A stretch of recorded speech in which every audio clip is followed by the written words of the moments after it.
नमस्कार. Hello doctor या कार्यक्रमात मी डॉक्टर महेश चिटणीस सर्व प्रेक्षकांचं मनपूर्वक स्वागत करतोय. आपल्याच्या कार्यक्रमाचा विषय आहे तो आहे सांधेदुखीवरती असणारे नवीन उपचार आणि यामध्ये आपण विशेष करून गुडघेदुखीच्या बरोबरीनेच खांद्याची सांधेदुखी ज्याच्यामध्ये शोल्डर डिसलोकेशन, फ्रोझन शोल्डर किंवा विशेष करून रोटेटर कफ टिअर आणि अशा प्रकारच्या विविध आजारांविषयी मार्गदर्शन घेणार आहोत प्रख्यात शोल्डर सर्जन असणारे डॉक्टर रवी केऱ्हाळकर सरांकडनं. तर मी आपली सर्वप्रथम ओळख करून देतोय डॉक्टर रवी केऱ्हाळकर सरांची. नमस्कार सर. नमस्कार. डॉक्टर रवी केऱ्हाळकर सरांनी ऑर्थोपेडिक सर्जरीमध्ये म्हणजेच अस्थिशल्य विशारद ह्या विषयामध्ये विशेष प्रावीण्य मिळवलं आहे आणि मला अजून सांगायचं वाटतं की पुढील त्यांनी प्रगत प्रशिक्षण या क्षेत्रातलं विशेष करून शोल्डर सर्जरीमधलं हे त्यांनी साऊथ कोरिया ठिकाणून संपादन केलं. अर्थातच या सर्व प्रशिक्षणाचा फायदा भारतातील रुग्णांना होण्यासाठी ते भारतात परतले आणि विशेष करून सध्या ते साई श्री हॉस्पिटल पुणे या ठिकाणी कार्यरत आहेत. या ठिकाणी ते शोल्डर सर्जन म्हणजेच खांद्यावरती असणारे उपचार करणारे तज्ज्ञ म्हणून कार्यरत आहेतच, पण ह्याच अनुषंगाने जॉईंट प्रिझर्वेशन उपचारांमध्ये त्यांनी विशेष प्रावीण्य मिळवलेले म्हणजेच नैसर्गिक सांधा वाचवून आपल्याला विविध स्वरूपाची सांधेदुखी बरी करता येणे शक्य आहे, ज्याच्यामध्ये विशेष करून गुडघ्याची सांधेदुखी प्रामुख्याने आहे, तर त्याचबरोबर खुब्याची सांधेदुखी, इतरही सांधे ज्याच्यामध्ये विशेष करून आपल्याला सांधेदुखी दिसते किंवा स्पोर्ट्स इंजुरी म्हणजे सांध्याला दुखापती होतात, विविध कारणांनी कार्टिलेज खराब होतं, तर अशा सर्व सांध्यांसाठी आता विशेष करून हे जॉईंट प्रिझर्वेशनचे उपचार जे आहेत हे उपलब्ध झालेले आहेत आपल्याला साईश्री हॉस्पिटलमध्ये. मला या कार्यक्रमाच्या अनुषंगाने आवर्जून सर्वेक्षणाला सांगायचं आहे की साईश्री हॉस्पिटल पुणे या ठिकाणी आता एकत्रितपणे घेतलेले सर्व प्रकारच्या हाडांच्या विकारांसाठी उपचार उपलब्ध आहेत, ज्याच्यात सांधेदुखीसाठी उपचार आहेतच, पण त्याच अनुषंगाने मणक्यांचे विकार, स्लिप डिस्क, सायटिका, मानपाट कंबरदुखीसाठी उपचार उपलब्ध आहेत आणि याच अनुषंगाने आता शोल्डर सर्जरी म्हणजेच खास करून खांद्याच्या सांधेदुखीसाठी विशेष डिपार्टमेंट, विशेष विभाग या ठिकाणी आता निर्माण करण्यात आलेला आहे आणि आजच्या कार्यक्रमात विशेष करून आपण त्याविषयी मार्गदर्शन घेणार आहोत. पण तत्पूर्वी प्रेक्षकांसाठी नम्र निवेदन, आपण संपर्कासाठी जो स्क्रीनवरती नंबर बघत आहात हे साईश्री हॉस्पिटलचे हेल्पलाईन नंबर आहेत, ह्याच्यावर आपण फोन करू शकता, अपॉइंटमेंट घेऊ शकता आणि या सर्व उपचारांचा लाभ घेऊ शकता. कार्यक्रमाची सुरुवात करत असताना सर पुन्हा एकदा स्वागत. जॉईंट प्रिझर्वेशन हे एक आता नवीन तंत्रज्ञान म्हणूया किंवा एक नवीन स्वरूपाची उपचार पद्धती येते ज्याद्वारे नैसर्गिक सांधा वाचून आपल्याला सांधेदुखी बरी करता येते आणि एक आपण शोल्डर सर्जरी आहात, तर ह्या अनुषंगाने सर्वप्रथम आम्हाला तुमच्या थोडं स्पेशालिटी विषयी सांगा, काय सांगता येईल? नमस्कार, मी डॉक्टर रवी केऱ्हाळकर. मी साईश्री हॉस्पिटल औंध पुणे येथे शोल्डर सर्जन आणि जॉईंट प्रिझर्वेशन स्पेशलिस्ट म्हणून कार्यरत आहे. माझ्या कामाच्या भागामध्ये मुख्यत्वे करून येणाऱ्या रुग्णांमध्ये खांदेदुखीचे रुग्ण जास्त प्रमाणात असतात. त्या रुग्णांवरती आपण विविध प्रकारचे अद्ययावत उपचार करत असतो. त्याच्याबद्दल जाणून घेऊयात. मला असं वाटतं खांदेदुखी आणि त्याच्यावरचे विविध उपचार जाणून घेण्यासाठी आपल्याला खांद्याची संरचना समजून घेणं महत्त्वाचं आहे. इथे कॉम्प्युटरच्या मदतीने आपण खांद्याची संरचना समजून घेऊयात.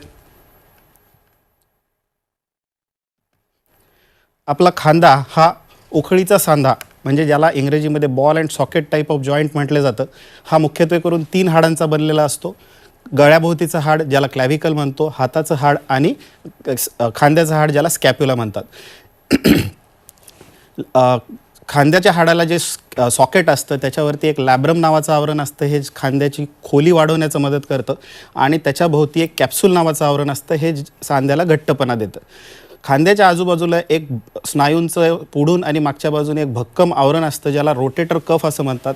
हे खांद्याला बळकटी देण्याबरोबरच खांद्याच्या विविध हालचालींमध्येही आपल्याला मदत करतं. खांदेदुखीची भरपूर कारणं आहेत. फ्रॅक्चर डिस्लोकेशन्स म्हणता येतील, रोटेटर कफ टेअर्स म्हणता येतील, फ्रोझन शोल्डर, इम्पिंजमेंट सिंड्रोम, कॅल्सिफिक टेंडिनायटिस, अशी नानाविध कारणं आहेत खांदेदुखीची. पण जर वर्गीकरणच करायचं झालं तर त्यामध्ये तरुण वयामध्ये दिसणारे आणि उतार वयामध्ये आढळणारे खांदेदुखीचे उपचार असं आपण वर्गीकरण करू शकतो. तरुण वयामध्ये खांद्याच्या हालचाली जास्त असतात, खेळामध्ये सहभाग भरपूर असतो. अशा वेळेला इंजुरी होऊन खांद्याचे फ्रॅक्चर आणि खास करून डिस्लोकेशन ज्याला खांदा सरकणं असं म्हणतात, हे तरुण वयामध्ये जास्त प्रकारे पाहायला मिळतं. इथे आपण शोल्डर डिस्लोकेशनबद्दल जाणून घेऊया. शोल्डर डिस्लोकेशनमध्ये खांदा हा इजा झाल्यामुळे पुढच्या भागाकडे सरकतो, ज्याला अँटेरियर शोल्डर डिस्लोकेशन असं म्हणतात. पण बऱ्याच प्रमाणामध्ये काही पेशंट्समध्ये, खास करून आकडीच्या पेशंटमध्ये, खांदा हा पाठीमागच्या भागामध्ये सरकतो, ज्याला पोस्टेरियर डिस्लोकेशन असं म्हटलं जातं. शोल्डर डिस्लोकेशन ही एक अतिशय पेनफुल अशी मेडिकल इमर्जन्सी आहे. त्याला शक्य असल्यास भुलेखाली अथवा भुलेशिवाय खांदा जागेवरती बसवणं क्रमप्राप्त असतं. पहिल्या किंवा दुसऱ्या एपिसोडनंतर खांदा जागेवरती बसवल्यानंतर एक सुपरवाइज फिजिओथेरपी प्रोटोकॉल जर फॉलो केला तर खांद्याचं स्थैर्य परत मिळवता येतं आणि खांद्याची हालचाल पूर्ववत होते. पण काही केसेसमध्ये खांदा हा वारंवार निखळायला लागतो, ज्याला रिकरंट शोल्डर डिस्लोकेशन असं म्हणतात. त्या केसेसमध्ये आपल्याला MRI करून खांद्याच्या आतमध्ये काही इजा झालेली आहे का ते बघावं लागतं आणि त्याच्यानुसार त्याचे उपचार करावे लागतात. जे लॅब्रम ज्याच्याबद्दल आपण बोललो, जे एक आवरण असतं खांद्याच्या खोबणीवरती जे खांद्याला खोली देतं, या लॅब्रमला शोल्डर डिस्लोकेशनमध्ये इजा होते आणि ते फाटतं. अशा वेळेस आपल्याला ते ऑर्थ्रोस्कोपिक रिपेअर त्या लॅब्रमचं करावं लागतं. ऑर्थ्रोस्कोपी किंवा ज्याला कीहोल सर्जरी असं म्हटलं जातं ते आपल्याला करावं लागतं. इथे आपण स्क्रीनवरती बघू शकतो, डाव्या बाजूला नॉर्मल लॅब्रम, मधल्या इमेजमध्ये आपण फाटलेलं लॅब्रम कसं दिसतं आणि उजव्या बाजूला रिपेअर केलेलं लॅब्रम. ऑर्थ्रोस्कोपिक सर्जरीनंतर व्यवस्थितपणे फिजिओथेरपी केल्यानंतर खांद्याची हालचाल पूर्ववत होते, हे आपण पुढच्या व्हिडिओमध्ये बघू शकता. या अनुषंगाने आपण हा व्हिडिओ बघत आहोत आणि या अनुषंगाने एका रुग्णाचं मनोगती आपण ऐकूया. कशा रीतीने शोल्डर डिस्लोकेशनवरती डॉक्टर रवी सरांनी उपचार केलेले आहेत आपण बघूया प्रत्यक्ष स्क्रीनवरती. माझं नाव सूरज गोकुळ मिसाळ, वय 25 वर्ष.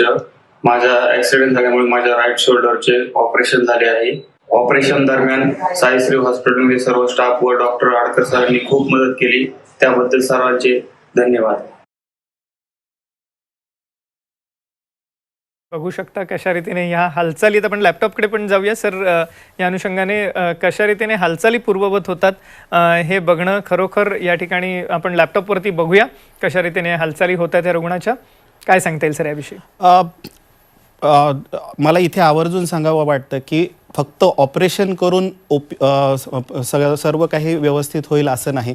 ऑपरेशनच्या नंतर एक वेल ऑर्गनाइज फिजिओथेरपी प्रोटोकॉल फॉलो केल्यास खांद्याची मूवमेंट पूर्ववत होते आणि खांद्याची स्थैर्य भक्कमपणा हा पूर्ववत होतो. त्यासाठी ऑपरेशनच्या नंतरची फिजिओथेरपी ही ऑपरेशन इतकीच महत्त्वाची आहे असं मी म्हणेन. येस, आणि ह्या अनुषंगाने पुढचा जो शोल्डरचा किंवा खांद्याचा त्रास आहे त्याही विषयी आपण मार्गदर्शन घेऊया. रोटेटर कफ टेअर हे खूप कॉमन आहे सर, आणि ह्याविषयी कशा रीतीने एकंदरीतच उपचार केले जातात काय सांगता येईल? रोटेटर कफ टेअर हा तरुण आणि उतार वयामध्ये दोन्ही वयोगटांमध्ये आपल्याला बघायला मिळतो. पण याचं प्रमाण हे उतार वयाच्या रुग्णांमध्ये जास्त प्रमाणात बघायला मिळतं. त्याचं कारण असं की उतार वयामध्ये स्नायूंची बळकटी कमी झालेली असते, त्याला शिथिलपणा आलेला असतो आणि अगदी छोट्याशा इजेनंतरसुद्धा रोटेटर कफ फाटू शकतो किंवा त्याला टेअर बसू शकतो. सामान्यपणे रुग्ण हा खांदेदुखी आणि त्याच्यासोबतच कमी झालेली हालचालीची समस्या घेऊन आमच्याकडे येतो आणि उपचारांती इन्व्हेस्टिगेशन नंतर असं लक्षात येतं की त्यांच्या रोटेटर कफला इजा होऊन ते फाटलेले आहेत. अशा केसेसमध्ये आपल्याला ऑर्थ्रोस्कोपिक रोटेटर कफ टेअर नावाचं एक ऑपरेशन आपण त्यांचं करतो आणि त्याच्यानंतर जसं सांगितलं की फिजिओथेरपी रिहॅबिलिटेशन प्रोटोकॉल फॉलो केल्यास हातांची मूवमेंट ही पूर्ववत होते. हे आपल्याला पुढच्या व्हिडिओजमध्ये बघता येईल. येस, आपण ह्या अनुषंगाने काही रुग्णांचं मनोगत बघणार आहोत की कशा रीतीने त्यांच्या आयुष्यात परिवर्तन घडलेले, उपचार घेतल्यानंतर त्यांची खांद्याची जी सांधेदुखी आहे ती बरी झालेली आहे. बघूया आपण प्रत्यक्ष स्क्रीनवरती. ऑपरेशन नंतर काही दिवस मी हा बेल्ट वापरला आणि त्यांनी हाताला सपोर्ट मिळत होता आणि दुखही कमी होती.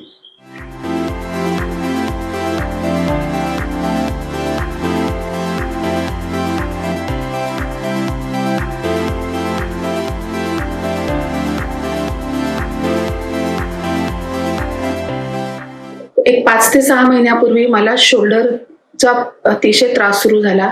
खांद्यातनं खूप पेन्स आणि हात वर खाली करायला अतिशय त्रास. कुठलंही सामान उचलता येत नव्हतं. कपडे घालताना त्रास होत होता. कुठलेही हालचाल करताना अतिशय मला वेदना होत होत्या. शोल्डर सर्जरी झाल्यानंतर मात्र माझं मी पूर्ववत लाईफ खूप छान पद्धतीने जगते. सर्जरी झाल्या माझी जी फिजिओथेरपीची ट्रीटमेंट झाली त्याचाही मला खूप उपयोग झाला आणि त्याच्यानंतर आज मी व्यवस्थित सगळ्या प्रकारचे हाताचे व्यायाम करू शकते. जसं आपण बघितलं कशा रीतीने संपूर्णतः हे बरे झालेले आहेत रुग्ण ज्यांना रोटेटर कफ इंजुरी होती आणि खास करून खांद्याची असणारी सांधेदुखी आपण म्हणूया, आणि या ठिकाणी संपूर्ण हालचाली त्यांच्या पूर्ववत झालेल्या आहेत. आणि मला वाटतं खरोखर एक वरदान स्वरूपाचे असे उपचार आपल्याला आता साईश्री हॉस्पिटल पुणे या ठिकाणी उपलब्ध आहेत. आणि केवळ खांद्याची सांधेदुखी नव्हे तर ह्या अनुषंगाने गुडघ्याच्या सांधेदुखीसाठी दुर्बीण लेझरचे उपचार झाले किंवा त्या अनुषंगाने रोबोटिक उपचारही आपल्याला ठिकाणी उपलब्ध आहेत. विविध कारणाने उद्भवणारी सांधेदुखी म्हणजे रुमॅटॉइड आर्थरायटिस, आमवाद झाला, गाऊटसारखी समस्या झाली, अँक्युलोनिक स्पॉन्डिलायटिस झालं किंवा इतरही जे सांधेदुखीचे रुग्ण आहेत ज्याच्यामध्ये तापानंतरची सांधेदुखी, सोरायसिस नंतर सांधेदुखी, वयोमाना परत होणारी सांधेदुखी म्हणजे ऑस्टिओआर्थरायटिस झाला ज्याच्यामध्ये गुडघेदुखी कॉमन दिसते, किंवा एव्हियन म्हणजेच हिप जॉईंट खराब झाला, आपला खुब्याची सांधेदुखी असेल तर ह्यासाठी सुद्धा सर्वोत्तम स्वरूपाचे आपल्याला उपचार मिळणार आहेत. खुब्याच्या सांधेदुखीसाठी विशेष या ठिकाणी डिपार्टमेंट आहे म्हणजे हिप जॉईंटसाठी, तसंच शोल्डर जॉईंटसाठी म्हणजे खांद्याच्या सांधेदुखीसाठी विशेष डिपार्टमेंट आहे, गुडघ्याच्या सांधेदुखीसाठी विशेष डिपार्टमेंट आहे, मानपाट कंबरदुखीसारखी समस्या झाली, ह्या सगळ्यांसाठी आपल्याला सर्वोत्तम स्वरूपाचे उपचार उपलब्ध आहेत साईश्री हॉस्पिटल पुणे या ठिकाणी. आणि ह्या सर्व उपचारांचा लाभ घेण्यासाठी आपल्याला फक्त कॉल करायचा आहे पुढील नंबरवर जो आपण संपर्कासाठी स्क्रीनवरती बघत आहात. सर, अर्थातच शोल्डर जेव्हा आपण म्हणतो तेव्हा फ्रोझन शोल्डर हा शब्द नाही आपल्या डोळ्यासमोर येतो आणि कदाचित गेल्या काही वर्षांमध्ये डायबिटीसमुळे किंवा इतरही काही कारणांमुळे फ्रोझन शोल्डरची समस्या खूप वाढलेली दिसते आपल्याला. तर एक आपण फ्रोझन शोल्डरचा व्हिडिओही बघूया आणि अनुषंगाने आम्हाला अधिक मार्गदर्शन करा. बिलकुल. आपण या अनुषंगाने बघूया स्क्रीनवरती की कशा रीतीने फ्रोझन शोल्डरची जी समस्या आहे काय सांगता येईल. जसं आपण खांद्याच्या संरचनेमध्ये बघितलं की खांद्याच्या आजूबाजूला एक कॅप्सूल नावाचं एक आवरण असतं. फ्रोझन शोल्डरमध्ये या कॅप्सूल नावाच्या आवरणाची लवचिकता कमी होते आणि ते आकडून जातं. त्यामुळे खांदेदुखी सुरू होते आणि हळूहळू खांद्यांच्या हालचाली कमी होत जातात. फ्रोझन शोल्डरचं वैशिष्ट्य असं की खांद्याच्या ॲक्टिव्ह आणि पॅसिव्ह अशा दोन्ही हालचाली फ्रोझन शोल्डरमध्ये कमी कमी होत जातात. फ्रोझन शोल्डर हा शक्यतो 40 ते 70 या वयोगटामध्ये आढळतो. स्त्रियांमध्ये याचं प्रमाण नक्कीच जास्त आहे आणि जसं तुम्ही सांगितलं की मधुमेह किंवा डायबिटीस असलेल्या रुग्णांमध्ये इतर सामान्य रुग्णांपेक्षा 5 पट फ्रोझन शोल्डरचं प्रमाण जास्ती आहे. फ्रोझन शोल्डरच्या ट्रीटमेंटचं मुख्य उद्दिष्ट हे वेदनारहित खांद्यांची पूर्ण हालचाल मिळवणं असं असतं. त्याच्यासाठी आपण विविध उपायांचा उपयोग करतो ज्याच्यामध्ये वेदनाशामक औषधं असतील. पण मला इथे आवर्जून सांगावं वाटतं की फ्रोझन शोल्डरच्या ट्रीटमेंटमध्ये फिजिओथेरपीचा रोल हा खूप महत्त्वाचा आहे. फिजिओथेरपीच्या वेगवेगळ्या मोडॅलिटीज असतील ज्याच्यामध्ये लोकल अल्ट्रासाऊंड आहे, IFT आहे, यांचा उपयोग करून आपण खांद्याच्या कॅप्सूलची कमी झालेली लवचिकता वाढवण्याचा प्रयत्न करतो आणि त्याच्यानंतर आपण खांद्यांचे विविध व्यायाम चालू करून खांद्यांची मूवमेंट परत आणण्याचा प्रयत्न करतो. काही केसेसमध्ये आपल्याला खांद्यामध्ये इंट्राआर्टिक्युलर इंजेक्शन्स देऊन खांद्याची सूज कमी करून ती मूवमेंट वाढवण्याचा प्रयत्न करावा लागतो. अगदी तुरळक प्रमाणाच्या पेशंट्समध्ये ज्यांच्यामध्ये मूवमेंट खूपच कमी झालेली असते अशा पेशंट्समध्ये भुलेच्या खाली खांदा फिरवणे, ज्याला मॅनिप्युलेशन अंडर ॲनेस्थेशिया असं म्हटलं जातं, त्या उपायाचा आपल्याला उपयोग करावा लागतो. अत्यंत दुर्मिळ केसेसमध्ये ऑर्थ्रोस्कोपी करून कडक झालेलं कॅप्सूल कट करण्याचं उपचार आपल्याला करावे लागतात. ओके, सर, हे फ्रोझन शोल्डर विषयीचे हे नवीन नवीन उपचार आता आपल्याला उपलब्ध झालेले आहेत.